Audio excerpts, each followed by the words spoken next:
देखिए सवाल है 13 नंबर प्रश्न। सवाल का मेन हेडिंग दिया हुआ है कि जब प्रमाणित कार्य ठेका मूल्य के 1/4 से अधिक लेकिन 1/2 भाग से कम हो। तो इस पर आधारित जो सवाल है, देखिए एक ठेकेदार के एक ठेके पर जिसे उसने 1 अप्रैल 2020 को आरंभ किया निम्नलिखित व्यय किए हैं। तो जो सब खर्चा किया है अभी तक, जो जो आइटम है जो खर्चा किया है कहाँ लिखा जाता है ये आप लोग को पता है। तो वीडियो को ज़्यादा लंबा ना बनाते हुए देखिए, सबसे पहले मटेरियल है। तो सबसे पहले मटेरियल है, तो ये कॉन्ट्रैक्ट अकाउंट बनाए हैं। यहाँ पर हमने फॉर्मेट खींच रखा है वर्क इन प्रोग्रेस अकाउंट का। सवाल में यह देख लीजिए कि कॉन्ट्रैक्ट है कितना का। तो कॉन्ट्रैक्ट जो है वो ठेका मूल्य 3.5 लाख का है। सवाल में आगे पढ़ लीजिए, 3.5 लाख का ठेका मूल्य है। तो यहाँ कॉन्ट्रैक्ट प्राइस 3.5 लाख रुपया हम लोग लिख लिए, ठीक है। अब मटेरियल है 40,000 का, तो टू मटेरियल यहाँ लिख लेते हैं।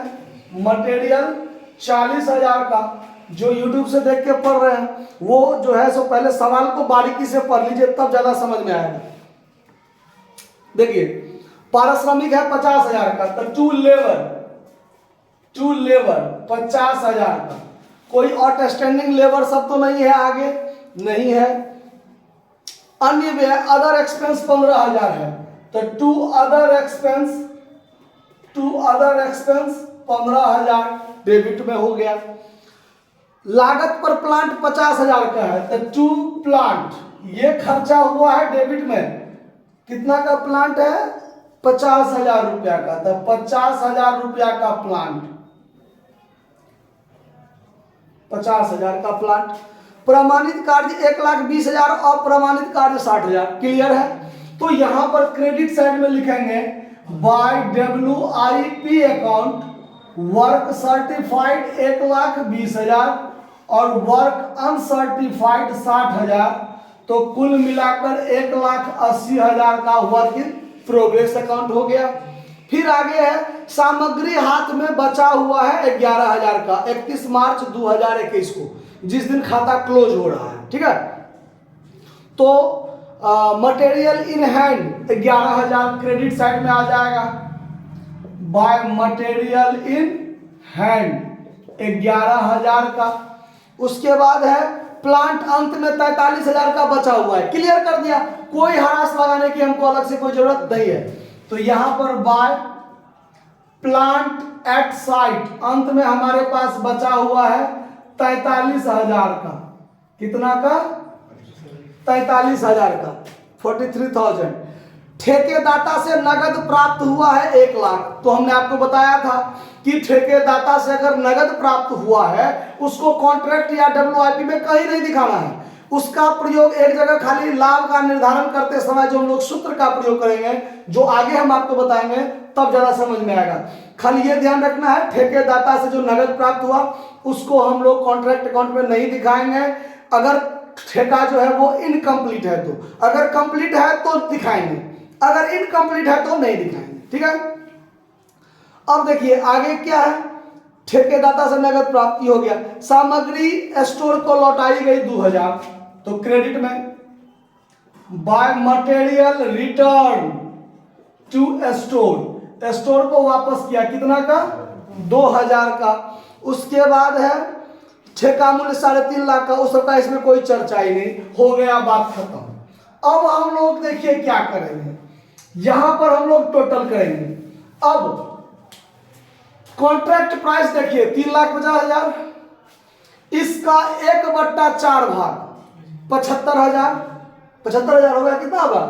ज्यादा होगा, 75,000 तो 3 लाख का 75,000 होता है। 3.5 लाख भागा 4, 87,500। तो 1/4 भाग हुआ 87,500 और उससे ज्यादा है 1,20,000। वर्क सर्टिफाइड जो है मेरा 1,20,000, वो 1/4 भाग 87,500 से ज्यादा है। लेकिन 1/2 भाग यानी 1,75,000 उससे कम है 1,20,000। यानी हमारा जो प्रमाणित कार्य है वो इसके 1/4 भाग से ज्यादा और 1/2 भाग से कम। तो लाभ का निर्धारण होगा। तो लाभ का निर्धारण होगा। कैसे होगा वो देखिए। अब हम इस टोटल को जोड़ेंगे तो 1,80,000 प्लस 43 2 45 1 46 और 10 56। इसमें हम 56,000 जोड़ लेंगे तो बराबर में होगा 2,36,000। तो यहाँ पर 2,36,000, यहाँ भी 2,36,000। अब इस 2,36,000 में से हम घटाएंगे किसको? तो 40 और 50 90 90 10 1,55,000। इसमें से हम 1,55,000 घटाएंगे तो 81,000 बचेगा। यानी अभी तक जो हमारा लाभ है 81,000 है, लेकिन ये 81,000 हमारा लाभ पूरा पूरा नहीं होगा। लाभ का निर्धारण होगा, लेकिन कैसे वो देखिए। इस लाभ को हम यहाँ टू बैलेंस CD लिखेंगे और कोस्ट में लिखेंगे टोटल प्रॉफिट या नेशनल प्रॉफिट भी इसको लिख सकते हैं। ठीक है, यानी कुल लाभ अभी तक हमारा 81,000 हुआ है। जो अब इसको हम लोग सेकेंड स्टेप में ले चलेंगे। एक स्टेप हो गया काम टोटल प्रॉफिट निकालने का। Second step by balance BD यहां लिखेंगे ये हमारा टोटल प्रॉफिट है। टोटल प्रॉफिट कितना? 81,000। अब इस 81,000 का दो पार्ट बनेगा। 81,000 का कितना?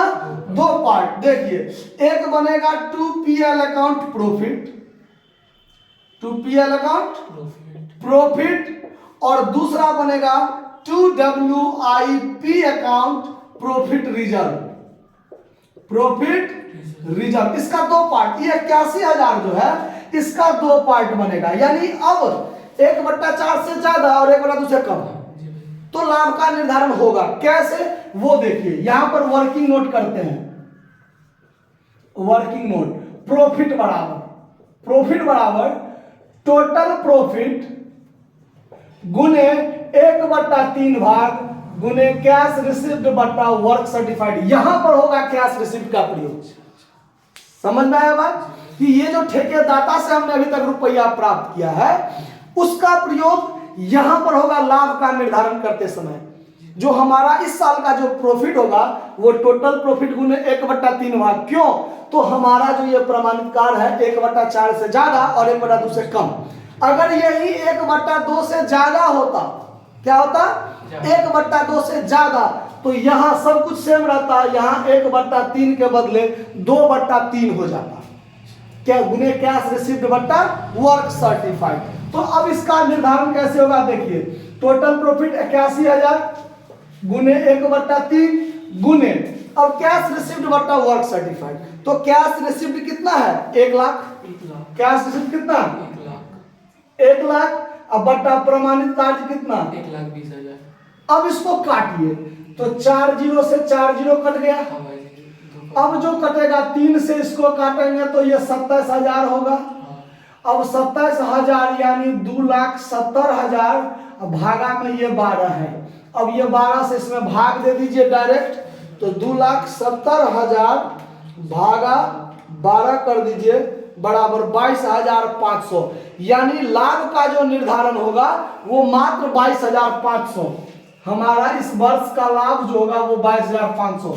तो यहां पर जो लाभ होगा वो 22,500। और ये 81,000 में से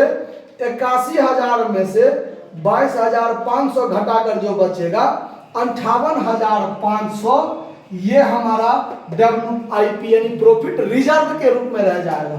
तो यहां पर 81,000 टोटल कर दीजिए।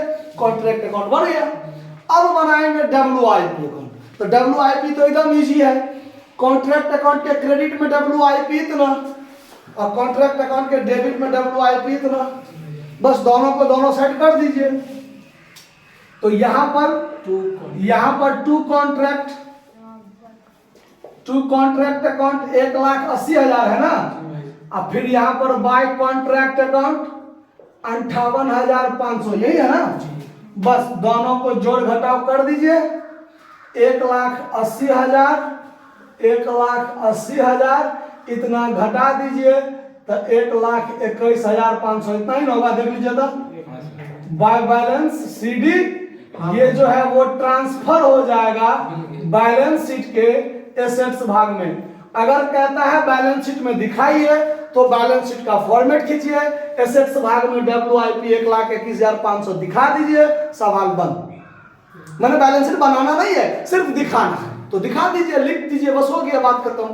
तो ये सवाल आपका क्लियर है, समझ गए होइएगा मेरे हिसाब से, नोट कर लीजिए। धन्यवाद।